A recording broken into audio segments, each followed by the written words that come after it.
reserve judgment on the applause till the end. Well, that's for me, not you. Thank you very much for asking me to come along tonight. It's a real pleasure.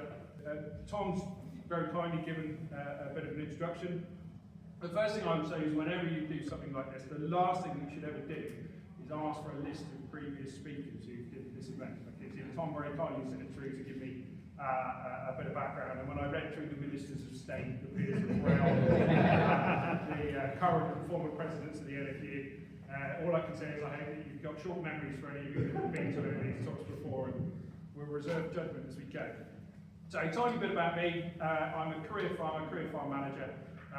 Lucky enough to have 25 years in farming, and throughout that I started as a dairy farmer in Dorset.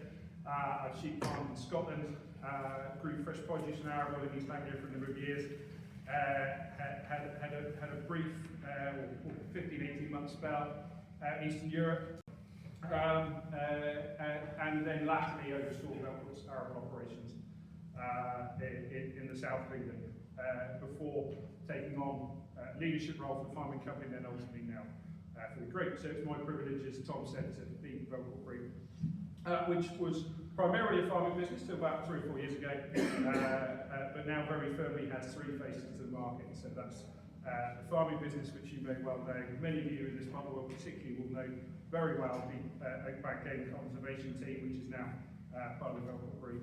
And then the third one, which there's a Welshman in the room you probably won't have come across, is our forestry business, which is Bromwell and Abbey, based over in West Midlands, Wales. So there's a few of my guys here. There's some of the Oakback guys, some of the Velcourt guys. Ian Smith did tell me yesterday that he was delighted that I'd agreed to come and speak, not because he's particularly interested in anything that I had to say, but just because it meant he didn't have to do it. What I thought I might do is just start by saying, so Velcourt was formed in 1967, and there'll be a couple of anecdotes about that shortly. But in 1967, a ton of feed wheat was worth £50 a tonne. If you apply 60 years of inflation to that, today, that equates to £1,187. So, there's probably 1 or 2 in the room who can just about remember those days. But this is the important point. You know, that number tells you everything you need to know about how and why farming has changed so much in the last 6 decades. Beyond the establishment of domesticated cultivars and the introduction possibly of the tractor, the last 6 decades represent the period of most significant change in the history of farming, certainly in the UK. And it's my contention, and we'll look at it a bit this evening, that the next 6 decades will be no different. In fact, probably the next 6 years. But it's important to think about where we were as an industry in those days. So this was post-war, pre-Green Revolution, MAF influenced farming. Arable land was worth only hundreds of pounds an acre. Farm operations were still very much a sort of 3-way blend of physical labour, early mechanisation, and in places actual horsepower. Farms were principally single business structures, landlord, tenant, family, owner, occupied holdings. And it's against that backdrop I want to tell you a story about 3 men in a lake. For those of you at the Bedfordshire dinner, it's not that kind of story about 3 men in a lake, right? But this was 3 men in 1966, all farmers, and they'd all been on a Welshman Company of Farmers course that had then, as it does to this day, challenged and encouraged them to think very differently about their farms and their businesses and their own roles. And for all of us in the room, and for the younger guys and the students particularly, it's an incredibly powerful demonstration of why all of us at times need to sort of get out from under our own skins and go and think about things differently. So back to the label. The idea that these 3 guys have been discussing on the course was essentially, is there a different way of thinking about their own farms, making their own individual strengths the strengths of all 3? And really, from that principle, Velcourt was born.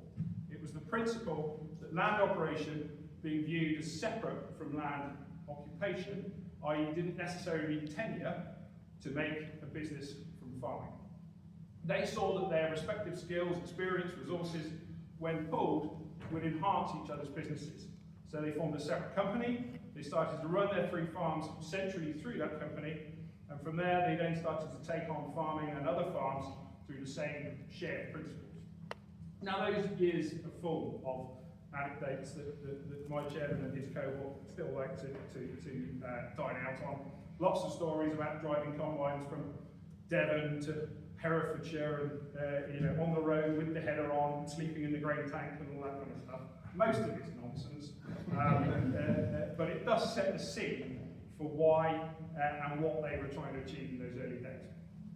But more seriously, the business was founded on the following 4 simple principles: technical excellence, cooperation, financial discipline, and people.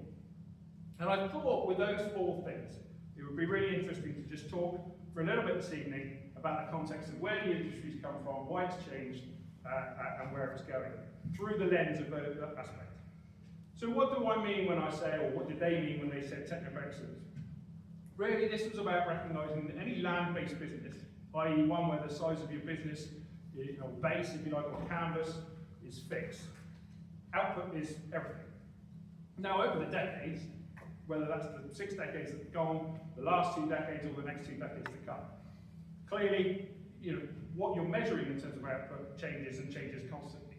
But by seeking out knowledge, technology, data, to ensure that you maximise that output, has been a key tenet of what we've tried to achieve from day one and what we're trying to achieve now. Now that can range from understanding how to optimise crop yields, carcass quality, milk volume, to getting the highest level of environmental value from habitat creation or carbon sequestration.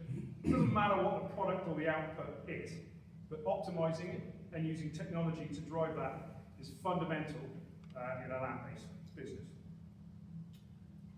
Cooperation. So the collaborative power of business and people working together is intrinsic of how Velcourt originated and certainly how it's developed over the years.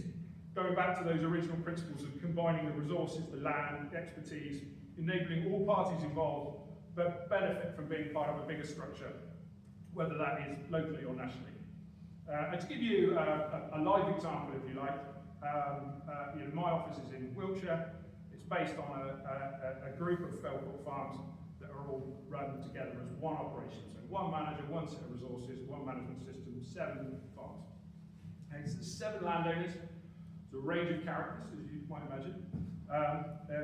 We've been there for 30 years in one form or another on some of those businesses. The range of farm sizes, the smallest is 120 hectares, the largest is 2,000 hectares. There's a range of land type, there's a range of facilities. And the interesting thing when you put all of those mixes together is that the common factor is the relationship that we have as a service business running those farms with those respective landowners. Would those 7 landowners be working together cooperatively for the last 30 years? 2 of them have never met each other. 2 of them have met each other and no longer speak to each other.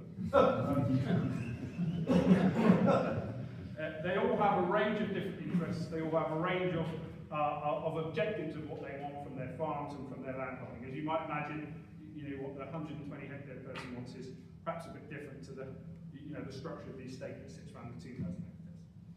But the advantage that they all have is that through that cooperation, through that common system, they get one level of service, one level of consistency. A hectare is treated exactly the same whether it belongs to the 120 hectare farm or the 2,000 hectare farm. So what are the advantages? What's the glue? It's that cooperation, it's the ability that we have to bring them all together as one business, so they get the economies of scale, they get the centralisation of resource, they get one manager who oversees everything with a sort of common approach. And that's just a really sort of great example of how over the years you can build up a business where all of the different people, no matter what their objectives, what the size of their business, can be farmed under one common system. So the third point was financial discipline. So what does that mean? It means an unapologetic focus on the numbers, truly knowing what the unit cost of every aspect of the business is, and ensuring that that's understood by everyone and communicated regularly. So before the year, in the year, after the year, for everyone. It doesn't matter whether you're the client with 1 field or a client with 2,000 hectares. Everyone gets the same level of reporting, everyone knows where they're standing. And it's a really crucial discipline, because not only does everyone know exactly where they stand, but it gives a real transparency and honesty to the guys tasked with managing the farm, and the decision making, and to a degree, the accountability. It also means, and I'll come back to this later on, that you can model and change plans before and during the year. So to the final leg of this stool, if that is a metaphor, people. It's a well-used cliche in business that people and management of those people are everything. Particularly for a company like ours, all three companies are service businesses. We manage clients, we manage other people's farming assets, other people's land assets, and like any service business, we essentially have three key stakeholders. So we have our shareholders, we have our clients, and we have our team or our staff. And managing, focusing, and investing on those three groups of people is really key to the success. Fundamentally in any business, but particularly in the service world. Forget or lose focus on any of those three at your peril. Try and have sort of three mantras around the management of people. The first one is that life would be easy if you only employed yourself.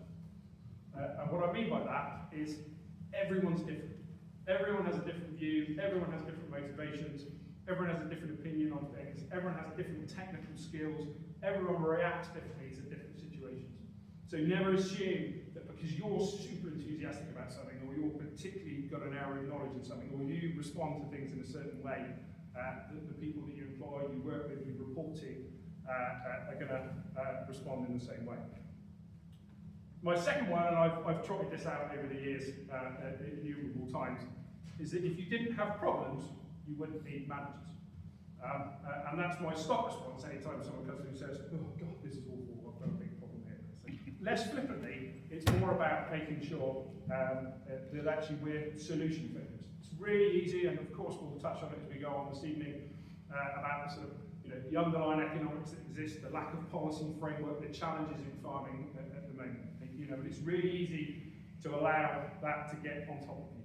But it's really important, both from a leadership perspective and from an operational perspective, to ensure that we're solution focused.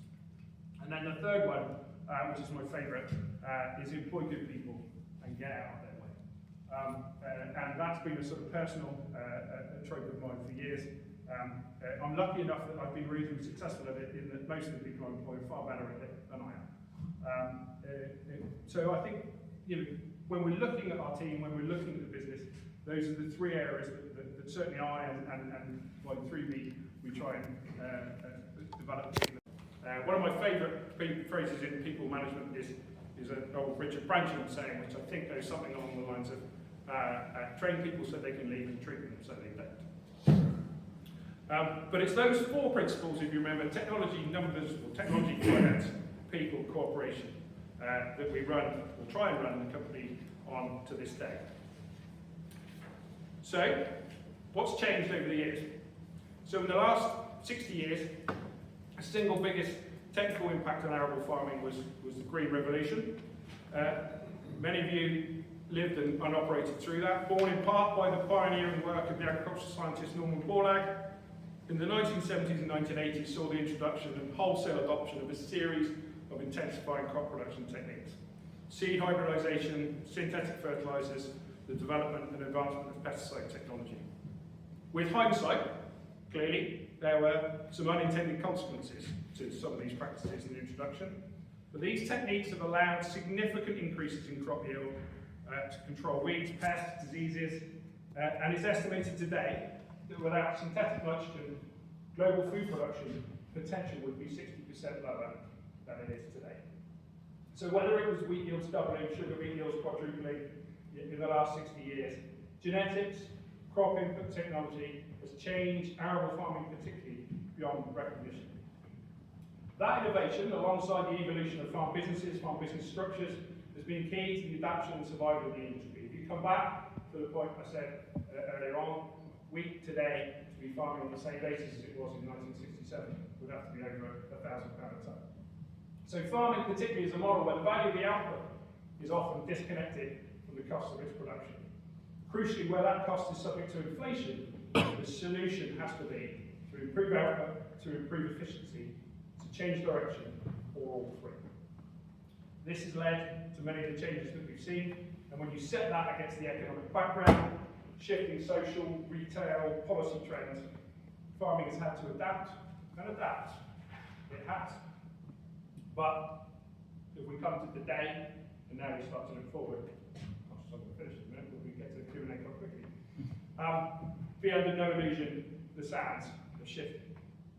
For 50 years, many of us have operated in some form of supported production system. Now, if there's any strawberry or chicken farmers in the room, this is normally the point they put up their hands. But if you're talking about broadacre farming or broadacre agriculture, whatever that has looked like, from production incentives in the 70s and 80s, IACs set aside, to what with single farm payment and BPS essentially amounted to a sort of farming equivalent of universal basic income, is support of which has had the dual result of underwriting the profitability of many, not all, but many sectors, and importantly, politically and socially maintaining low food price inflation.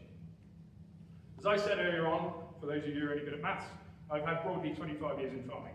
If you double that, that is how long you would have to have been in farming to not have some form of subsidy. But that ship has sailed. For the first time in 50 years, broadacre agriculture and food production in the UK is now operating completely in an unsupported trading environment. Now, that doesn't mean I'm ignoring environmental schemes, countryside stewardship, SFI and all the permutations of that. To a degree, in more recent years, that's been complemented, or farming has been complemented by those schemes. Supported farms to manage farmed environment, certainly more sustainably, to increase biodiversity, improve habitats. But my view and my contention is these aren't subsidies. These are support payments for behaviour or practice change. They deliver innumerable benefits, but the relative cost of recovery is far lower when you look at it on a land base compared to BPS or single farm payment. And what I mean by relative cost of recovery is that broadly with BPS, provided you didn't do anything illegal, you basically recovered about 90 or 95% of it. Your associated costs were largely administration, organisation, and remembering to send the form in on time. In the days of cross-compliance, it was slightly more nuanced than that.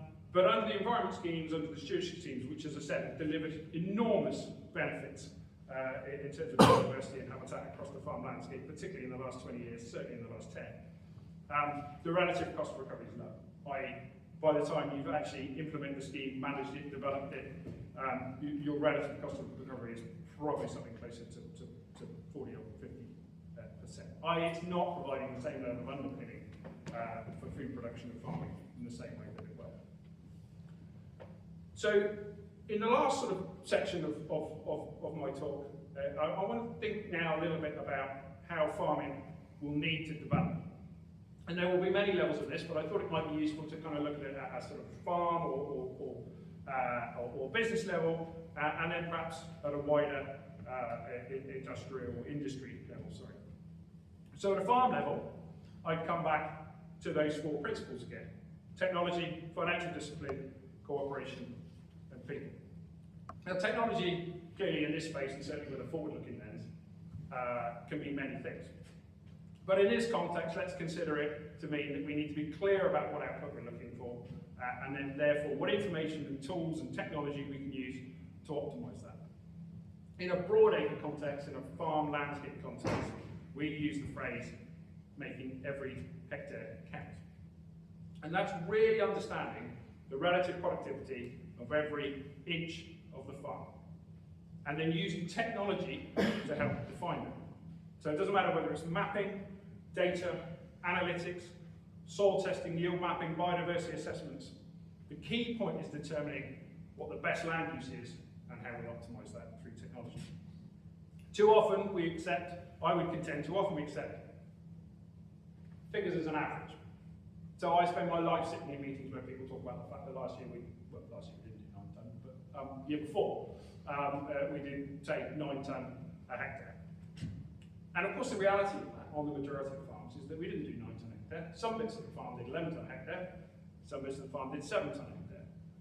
But of course the average comes out at 9. But the question I would pose this evening is that at 7 tonne a hectare, in the current market, without a support payment, does that make sense? If not, What could the optimum output of that land be? Could it be an alternative crop? Could it be an alternative land use? Should we be looking at biodiversity creation? Should we be looking at carbon maximisation?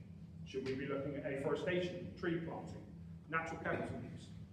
You know, there are many food production, commercial and sustainability uses for land.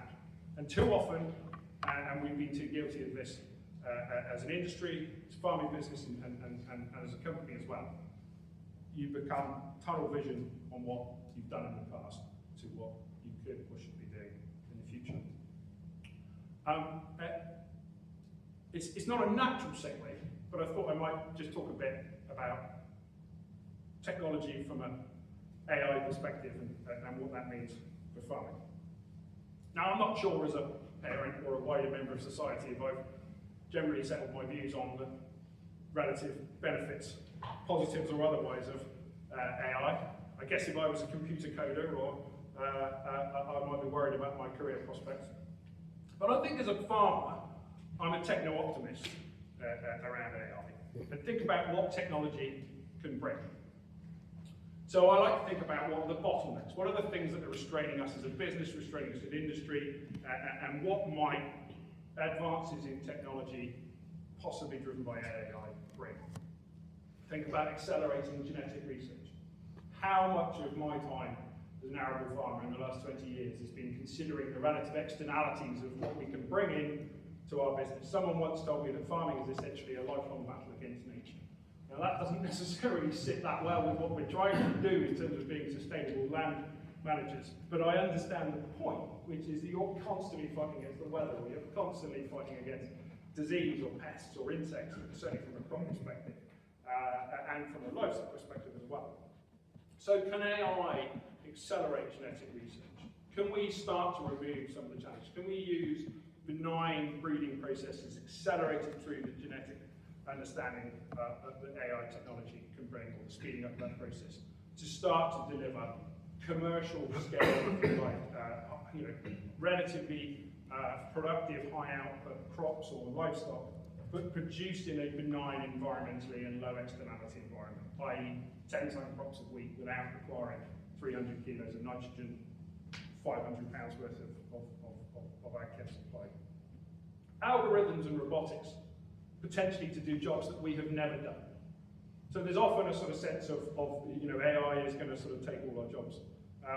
There's a phrase I heard the other day which I quite like, which is that AI is probably not going to take your job, but someone who knows how to use AI might. But if you can think of you start to imagine the jobs that we've never done. So on our potato business now, we're using AI with nano spray technology to pinpoint individual weeds at a 1 leaf stage in a potato crop, which previously would have had to have that whole field sprayed. So you're starting to use tiny amounts of active ingredient, 1/100th of the amount of active ingredient to get the same level of weed control. Now, one person with that could probably use something outside of this floor space if they didn't go mad over the course of about 24 hours. So this is not AI coming to take that person's job. That job has never existed. But this is AI and algorithms and technology starting to deliver, commercial scale technological solutions which become game changers. Game changers in terms of cost, game changers in terms of sustainability, game changers in terms of technology. Data analysis. So much information available out there now, so much data. But where to start? When I was a trainee agronomist, you would walk into a 10-hectare field of wheat, you might see 100 things over the course of walking that crop, you would remember 10, you'd write down 5, and you'd act on 2. Now, you can put a drone over a hectare and it's getting 1,000 pieces of data per square metre. Multiply that by 10,000 square metres per hectare, multiply that by a 10-hectare field, there's some brighter people than me in the audience who will know what that number is. It's big. There's a lot of data coming through. But how on earth can we, as decision makers, start to process any of that? AI will be able to do all of that work for us, and we'll be able to see, to use a forestry analogy, the wood from the trees. It will remove bureaucracy. My dream, having sat over the years through various audits with various supply chains, red tractors, whatever it might be, is that we have a farm software information system that has a number of buttons across the top. And in the morning of the audit, I just click Marks and Spencer's, or I click Red Tractor, or I click something. And all of the data that we've assimilated is churned out in a report that differentiates what those people are looking for. Currently, that generally takes about 3 days worth of repetitive work, broadly, to prepare all of that information. So the removal of bureaucracy, to me, again, it's not removing roles, it's just meaning that people are able to deliver things of value, or different value to the business. Potentially more accurate weather modelling. I'm very quickly coming out of my field of expertise, as you might tell. Pre-symptomatic disease detection, whether that's in animals or livestock or crops. Automated market intelligence. I was chatting to someone the other day who said, how much of your wheat have you sold? I said, well, we've sold whatever we have, 47% or something. We think we've done a reasonable job. At least we do when the market goes down. We regret it when the market goes up. Standard marketing stuff. He said, well, that's really interesting because I put a proportion of my wheat into an AI-driven, decision-making, automated wheat marketing pool. This time last year, it sold 60%. Today, it sold nothing.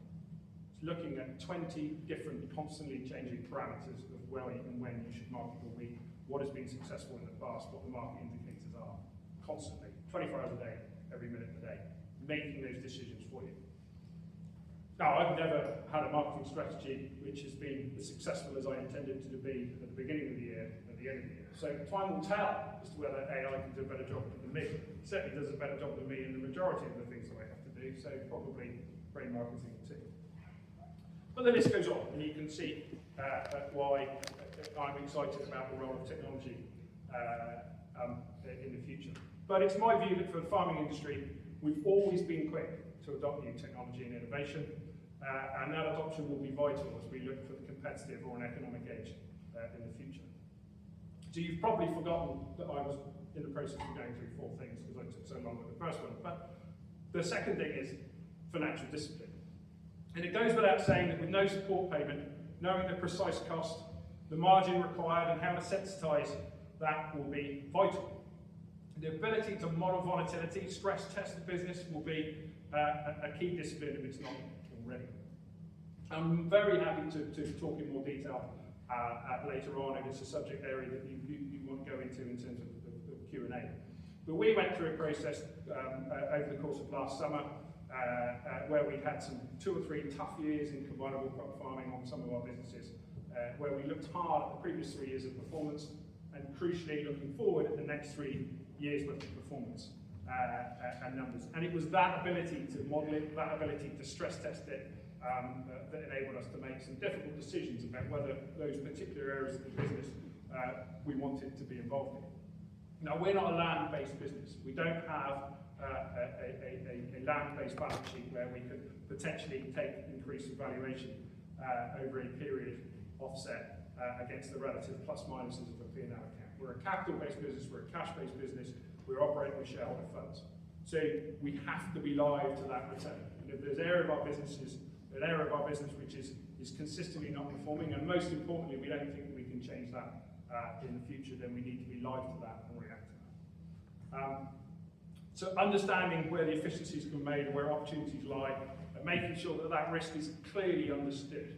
Again, risk management, vital skills in an unsupported market. Cooperation in the future. Greatest aspect of cooperation, in my view, is the opportunity that it presents. Whether that's cooperation in the sense of businesses collaborating commercially to deliver efficiency gains or carry more weight at the negotiation table, collaboration around knowledge, aggregation of resource or expertise, or a shared sense of purpose and direction. If you go back to the principles that I talked about a second ago, where Velcourt came from, it's recognising how farming can adapt, and that the sum of the parts, potentially, whatever they may look like, should be greater than the whole. And then the final leg to this stool, in terms of the future, is people. And where to start on this one, really. I don't envisage a time in the future where a strong vein of underlying husbandry will not always be required for farms and farming skills. But increasingly, there are other skills that we see being required in our business and with an eye to the future amongst the teams across all 3 companies and the industry in general. And at a time when AI can give you as much information as you, in abundance that you can possibly want, We actually need people who are less potentially knowledgeable, but more able to translate that into practice, more able to hold the key relationships, manage the processes, literally, metaphorically, whatever that looks like. So increasingly, we're looking less when I'm interviewing people to see whether they know as much about spring buying gross margin as I do, and more to what demonstration do they have around leadership, around digital literacy, communication, critical and strategic thinking. We'll need to think very differently about how we motivate, train, develop, reward, and if you look to the safety record of this industry, protect key people in our businesses over the course of the next 2 decades. Or, quite simply, we won't attract or retain the right skill, and we won't move fast enough. And then, stepping back from the farm gate, perhaps, looking at a more industry level, we seriously need to champion reform in our supply chain with far greater transparency and accountability at every level. Let me give you a quick walkthrough example that's sort of seared in the front of my mind. Talk about salad potatoes, really, potato growers in the audience. So, broadly speaking, we try and contract forward our potato crop so we roughly know where we stand. And let's say, for argument's sake, the contract price of those salad potatoes in 2024 and 2025 was £400 a tonne. In 2024, there was a real shortage of potatoes. There was a real poor production levels in Europe. Imports were drying up. The out-of-contract price was close to £1,000 a tonne. As you can imagine, in that environment, those people we contracted for at £400 a tonne were delighted to take any potatoes we could possibly supply them, irrespective of whether or not they technically made the specification grade that they put in their contract. And it won't surprise you to know that 100% of our contracted tonnage very quickly disappeared into the supply chain. Fast forward to July last year, same crop, same farm, same contracted price, only now the open market price of potatoes in an oversupplied market was £100 a tonne. All of a sudden, every single box of potatoes we sent in, there was a problem. Hadn't quite made the specification. You know, we graded, regraded, regraded at a cost and huge cost to us, and we were only probably able to satisfy 70% of that contract because they knew full well that they could turn a box around, reject it, and go and buy the same product off the market for £150 a tonne. How can any business operate in a sensible trading environment like that? So we need reform. You know, retailers talk a lot about sustainability, consistency, long-term relationships, that kind of stuff. Some of them mean it, some of them don't, some of them practice it, many of them don't. But we need reform of that supply chain to enable us to plan long-term. We need an R&D sector which is focused on delivering real change, matches with the requirements and the key ambitions of the sector. Ask yourself what problems, what technical bottlenecks exist in your business, on your farm, on your land, and is that sector actually providing the answers? Too often you find in these industries it's a sort of funding round of people chasing funding, and you know, I have been known to remark in the past that they're trying to solve a problem that I wasn't aware I had. Most importantly, and we can delve into politics afterwards if you want, it's not a particularly heavy part of my presentation, but we need a policy framework which is stable. And that's not necessarily a reflection of any government of any colour. It's not the job of government to prop up an industry, whatever that industry is. But it is their job to provide a policy environment that allows for long-term adjustment, investment, and the ability for farmers, businesses, consumers, retailers to plan, adapt, and invest. And that policy environment hasn't existed for the last 7 years, certainly not for the last 2.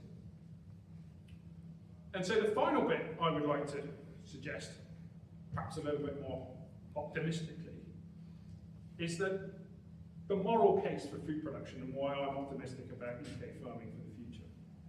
The UK sits in a temperate zone, northwestern Europe, with a maritime climate that, on average, not always, it's only over the last 2 years, regulates the extreme of temperature and moisture. We have some of the most productive soils in the food production system in the world. It gives us the most productive and efficient growing conditions in the world and means that we have, in my view, a moral case to produce food from it. That does not mean that we should not be constantly looking at ways to do more things sustainably, that reduce the footprint of that production and enhance the natural environment. Of course we should.